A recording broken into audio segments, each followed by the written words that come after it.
இயேசு கிறிஸ்துவின் நாமத்தில் அன்பின் வாழ்த்துக்கள். இன்றைக்கு நாம் பார்க்க போகிற தலைப்பு தேவ அன்பு எளிதில் சினம் அடையாது. பகுதி 7.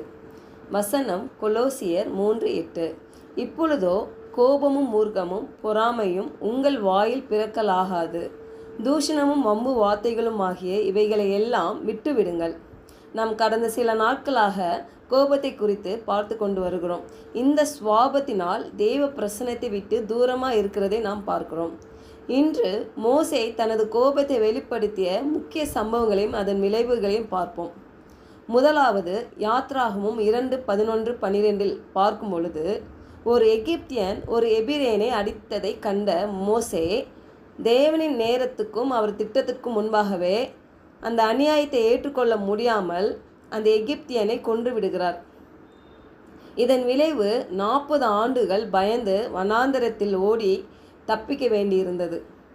ஒருவேளை அந்த கோபத்திற்கு இடம் கொடாமல் இருந்திருந்தால் தேவ திட்டம் அவர் மேல் வேறு மாதிரி இருந்திருக்கும்.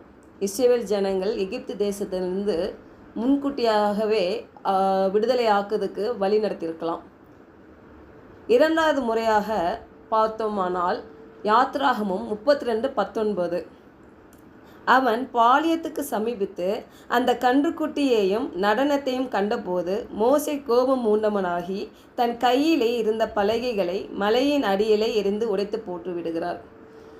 பாருங்கள், அந்த ஜனங்கள் இப்படியாக அக்கிரமங்கள் செய்து கொண்டிருக்கிறத அவரால் ஏற்றுக்கொள்ள முடியல. கோபம் வந்துடுச்சு.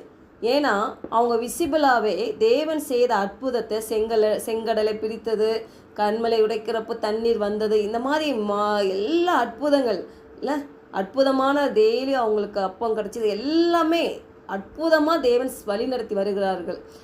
உண்மையை சொல்லப்போனால் அவங்க ரொம்ப கஷ்டப்பட்டு பாடுபட்டுலாம் அவங்க வாழலை அந்த வழி நடத்துகிறப்போ. ஆனாலும் பாருங்கள், அற்புதமாக கர்த்தர் நடத்தி வந்தார்.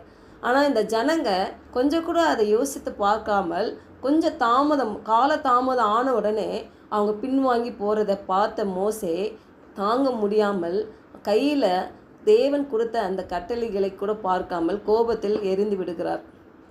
அதன் விளைவு யாத்ராகமும் 34:28 பார்ப்போம். அங்கே அவன் அப்பம் பூசியாமலும் தண்ணீர் குடியாமலும் இரவும் பகலும் 40 நாள் கர்த்தரோடே இருந்தான். அவன் 10 கற்பனைகளாகிய உடன்படிக்கையின் வார்த்தைகளை பலகையில் எழுதினான். பாருங்க, அதன் விளைவு திரும்ப அதை எழுத வேண்டியதாய் இருந்தது. அன்று அவனுக்கு அந்த கோபம் தாங்க முடியாமல் அந்த சுவாபம் வெளிப்படுத்தும் போது பாருங்க, திரும்ப அவர் கையினால் அது எழுதப்பட்டது என்று பார்க்கிறோம்.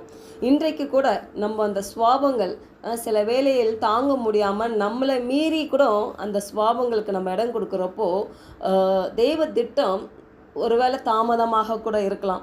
ஒருவேளை இன்றைக்கு கிருபையின் நாட்களில் நம்ம வாழ்ந்து கொண்டு இருக்கும்போது புதிய உடன்படிக்கையின் நாட்களில் ஒரு நற்செய்தி என்னவென்றால், பரிசுத்த ஆவியானவர் நமக்குள்ளே வாசம் செய்கிறபடினால் இந்த மாதிரி சுவாபத்துக்கு இடம் கொடுக்காம அவர் வழி நடத்த முடியும். நம்ம முற்றிலும் அவருக்குள்ளாக ஒப்பு கொடுக்க முடியும் பொழுது தேவன் முற்றிலுமே நம்மை பயன்படுத்த முடியும். இந்த சுவாபத்திலிருந்து ஒரு விடுதலை கொடுக்கும் பொழுது உண்மையாகவே நம்ம வெற்றி உள்ள வாழலாம்.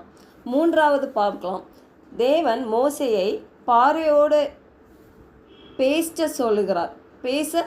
சொல்லினார். ஆனால் கோபத்தில் அவர் அதை 2 முறை அடிக்கிறார்.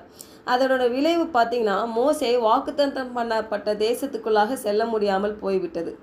இந்த கோபம் நாம் தேவ திட்டத்துக்குள்ளாக செல்ல வேண்டிய இடத்திற்கு செல்ல முடியாமல் தங்க செய்கிறது, ஒரு தங்க நிலையாய் இருக்கிறது. அந்த வழியை மங்கலாக்குகிறது. மோசே ஒரு மகத்தான தலைவர். அவரை தேவன் இஸ்ரவேல் ஜனங்களை எகிப்திலிருந்து விடுவிக்க தேர்வு செய்தார். ஆனாலும் கூட பாருங்க, கோபம் அவரின் வாழ்க்கையில் பெரிய விளைவுகளை ஏற்படுத்தியது. இன்று தேவன் நம்மோடு இடைப்படுகிற ஒரு காரியம், இந்த தீங்கான சுபாவங்கள் நாம் நீக்கிவிட வேண்டும். அதற்கு முதலில் முயற்சி செய்ய வேண்டும்.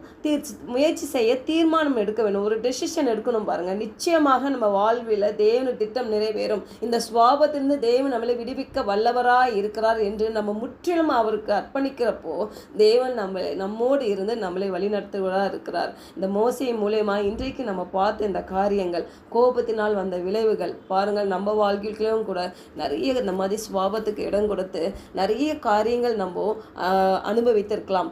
ஒருவேளை இன்றைக்கு அதுலேருந்து தேவன் நம்மளை விடுவிக்க வல்லவராக இருக்கிறார். இன்னும் காலம் தாமதமாகவில்லை. தேவன் இன்றைக்கு நினைத்தால் கூட அவருடைய திட்டம் நிறைவேறும் நம் வாழ்வில். நம்ம அவருக்கு அர்ப்பணிக்கிறப்போ அவருடைய ஆவின் கனிகளாகிய அந்த கனிகளை நம்ம வாழ்க்கையில் பயன்படுத்துகிறப்போ கொஞ்சம் அதுக்கு இடம் கொடுக்குறப்போ நிச்சயமாகவே நம்மளுக்கு தேவன் விடுவிக்க வல்லவராக இருக்கிறார். ஜெபிப்போம். அன்புள்ள பரலோக தகப்பனே, மோசேயின் கோபம் அவரின் வாழ்க்கையில் பெரிய விளைவுகளை ஏற்படுத்தியது என்று நாங்கள் பார்த்தோம்.